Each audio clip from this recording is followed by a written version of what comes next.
আসসালামু আলাইকুম। প্রতিদিনের মতো আজকেও একটি ব্লগ নিয়ে চলে আসলাম।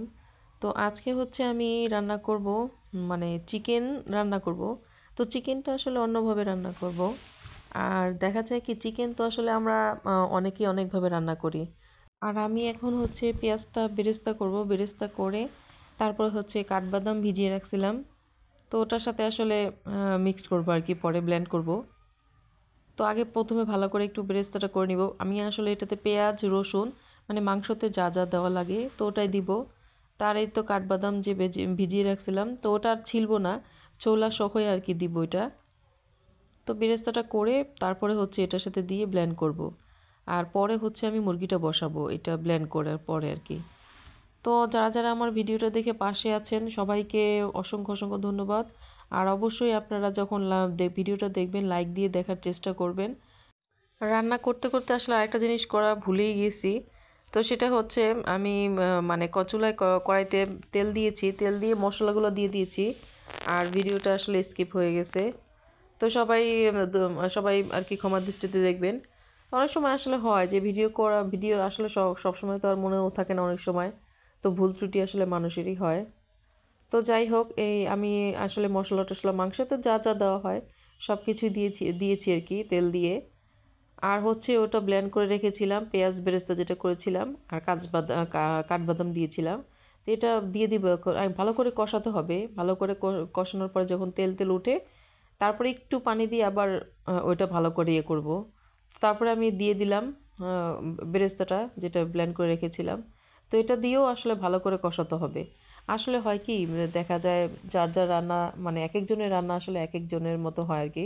তা আমি আসলে যেভাবে করি যে মশলাটা ভালো করে কষে নিই, তাহলে হয় কি টেস্টটা কিন্তু অন্যরকম। আপনারা দেখবেন এইভাবে আসলে অনেকেই করে দেখি, আপুদের এত সুন্দর সুন্দর ভিডিও আর আপুরা এত সুন্দর সুন্দর রান্না মানে দেয়।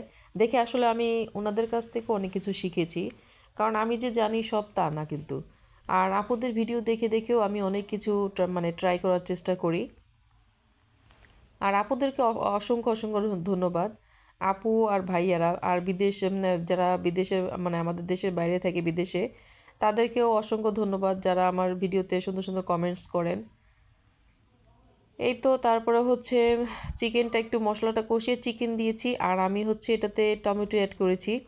আর টমেটোটা দিলে কিন্তু কালারটা অন্যরকম আসে। তো আপনারা খেয়ে দেখবেন, এটা কিন্তু খুবই সুস্বাদু। আমার কাছে ভালোই লাগে।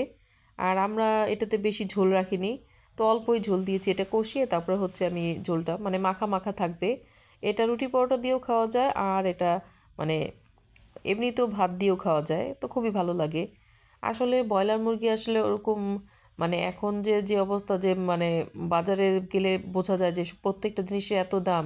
আর মুরগি নিয়ে আসলে মনে হয় যে দুদিন খেলেই শেষ একটা মুরগি নিয়ে আসলে। দুদিন অনেক সময় আসলে হয় না। যাদের বড় ফ্যামিলি তারা হয়তো একদিনই শেষ, আর যাদের ছোট ফ্যামিলি তারা হয়তো 2 দিন কোনো মতো চলে আর কি। তো যাই হোক আমি মাংসটা দিয়ে ভালো করে কষিয়ে একটু পরে আর কি আমি ঝোল দিব আর কি, ঝোল বলে মাখা মাখা ঝোল আর কি। আর দেখা যায় কি বেশি ঝোল হলে কিন্তু আসলে ওটা খেতেও তেমন টেস্ট হয় না আর কি, ভালো লাগে না। হোক এই তো আমার তরকারি হয়ে গেছে। আর এদিকে হচ্ছে এটা হচ্ছে একটা লাবড়া। তো সকালে আসলে রুটি দিয়ে খাওয়ার জন্য আমরা প্রায় দেখা যায় এটা করা হয়। তো আর এটা কিন্তু শরীরের জন্য খুবই ভালো, যেহেতু সব রকমের ভেজিটেবল এটাতে আছে। আর বাচ্চারা যদি না খেতে চায় তাহলে এভাবে করলে আসলে খুবই ভালো লাগে। আর এদিকে হচ্ছে রান্নাবান্না শেষ করে আমি একটু ঘরটা পরিষ্কার করে একটু ঘরটা মুছে নিয়েছি। কারণ আমাদের বাসার বুয়াটা প্রায় 5-6 দিন হয়ে গেছে মানে গেছে দেশে। তো আসবে, আজকে আসার কথা ছিল তো আসে নাই। তো তাড়াতাড়ি করে আর মানে কাজটা শেষ করে নিচ্ছি।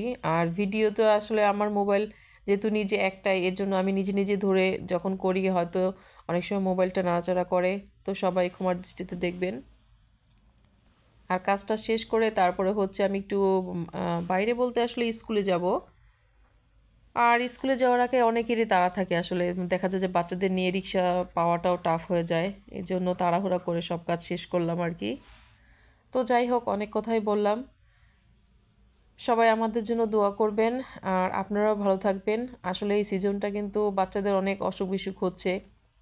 আর আমার মেয়েটাও একটু অসুস্থ, তা মানে ঠান্ডা, একটু জ্বর, আবার আমার নিজেরও একটু কাশি।